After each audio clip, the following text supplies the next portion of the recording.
Hello, I'm Cheyenne, and in this presentation I will discuss the differences between today's McDonald's food versus the old McDonald's food and why it is so important for consumers to be aware of them.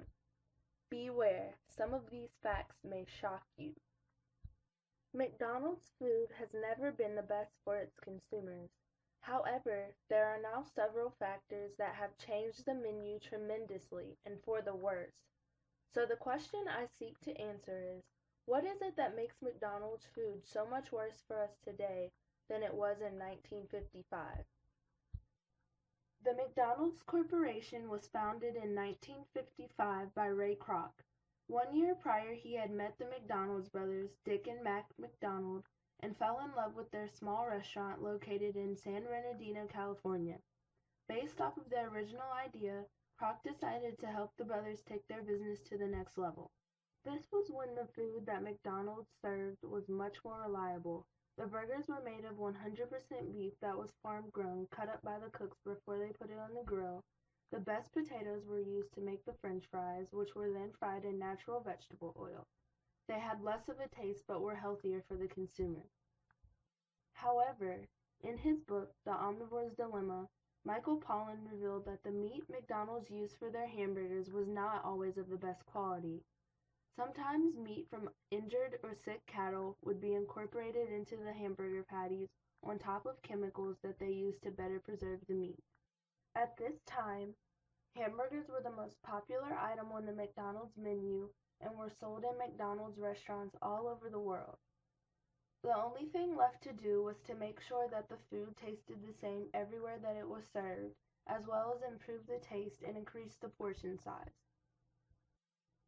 Take, for example, the case of a woman who decided to do an experiment with a McDonald's hamburger.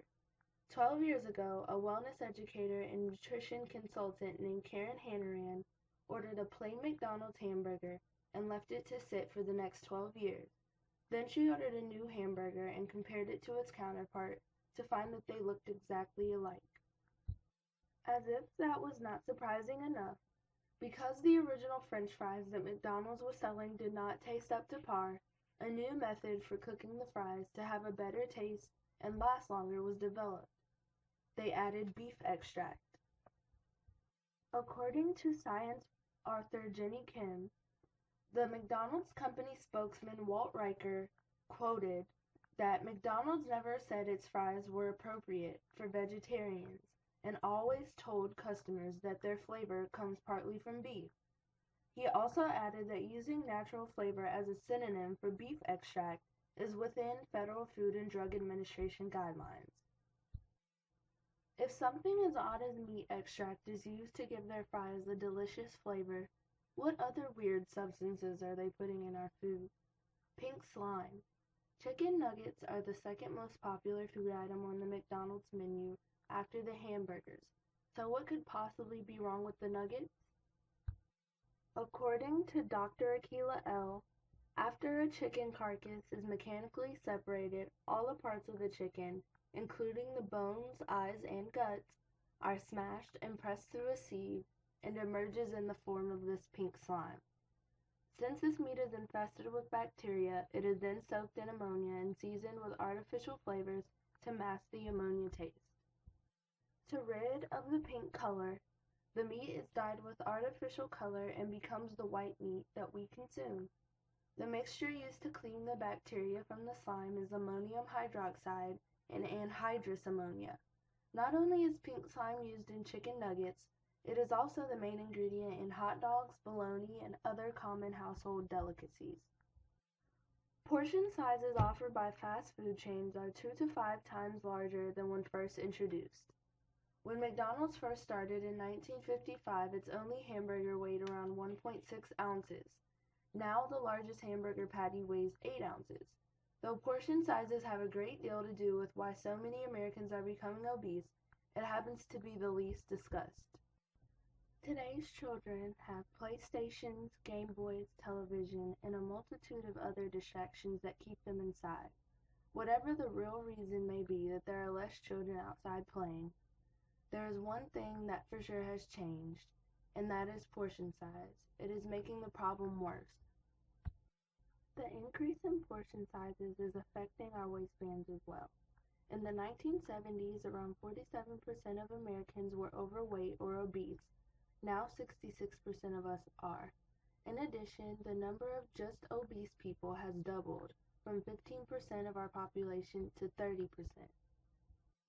McDonald's original menu was very small compared to the one that is used now, and offered much less, but at an extremely cheap price. Now McDonald's has much more to offer at risky prices, and also has new plans in store for its dollar menu. According to Lisa Berlin, a writer for Reuters website, McDonald's announced they would be revising its dollar menu on March 26. They will start this process by removing small drinks and small french fries and replacing those items with fresh baked cookies and ice cream cones. Then, in addition to this, McDonald's would be introducing their new extra value menu, which would include the following: 20-piece McNuggets, double cheeseburgers, chicken snack wraps, Angus snack wraps, medium iced coffees, and snack-size McFlurries. All of the prices for these items will be between $1 and $2. The facts that I have come across are important for consumers of McDonald's food to know, so that they have the chance to decide whether some of the risks that come with eating this food are risks that they are willing to take. It is clear that the franchise is taking baby steps toward adding healthier options for their consumers. The facts are out there for consumers to see, but it is up to the consumer to find them, use them, and then decide what they are going to do with them.